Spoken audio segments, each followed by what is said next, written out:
কিছু কিছু গল্পের শেষটা যে এতটা কষ্টের, এই গল্পটা না শুনলে কখনোই বুঝবে না। তো পুরো গল্পটি শুনুন। একটি 19 বছর বয়সী মেয়ে তার প্রেমিকের কাছে গিয়ে বলে, আমার 20তম জন্মদিনে তুমি আমাকে কি উপহার দিবে? ছেলেটি মুচকি হেসে বলল, এখনো তো অনেক সময় আছে, আর সময় হলে তুমি তোমার জন্মদিনের উপহার পেয়ে যাবে। বেশ কিছুদিন যাওয়ার পর একদিন হঠাৎ করে এই মেয়েটি অজ্ঞান হয়ে যায়। বাসার সবাই বেশ অস্থির হয়ে যায়, কিছুই বুঝে উঠতে পারছিল না কেউ কি হয়েছে মেয়েটার। তারপর সবাই মিলে তাকে হাসপাতালে নিয়ে গেল। হাসপাতালের ডাক্তার অনেক পরীক্ষা নিরীক্ষা করার পর তার পরিবারকে জানালো, সাদিয়ার হার্টে একটা ছিদ্র ধরা পড়েছে। এখন যদি খুব তাড়াতাড়ি হার্ট পরিবর্তন না করা হয়, তাহলে হয়তো সাদিয়াকে আর বাঁচানো সম্ভব হবে না।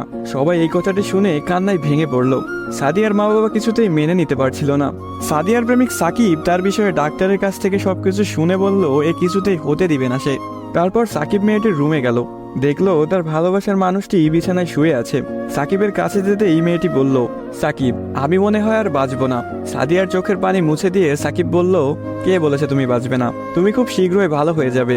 মেয়েটি বলল, তুমি কি করে জানলে? ডাক্তার তো বলেছে আমার হার্টে একটা ছিদ্র ধরা পড়েছে, আর আমাকে বাঁচানো সম্ভব না।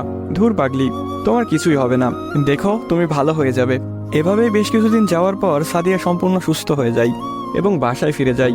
বাড়িতে ফিরে এসে সাকিবকে খুঁজতে থাকে, না পেয়ে সাকিবের বাড়ি চলে যায়। সাকিবের বাড়িতে কেউ নেই। অবশেষে সাকিবের ছোট বোনের দেখা পেল সাদিয়া। কিরে, তোমার ভাই কোথায়? সাকিবের বোন কোনো কথা না বলে হাতের ইশারা করে সাকিবের রুমটা দেখিয়ে বলে উঠল, টেবিলের উপরে আপনার জন্য একটা চিরকুট রাখা আছে।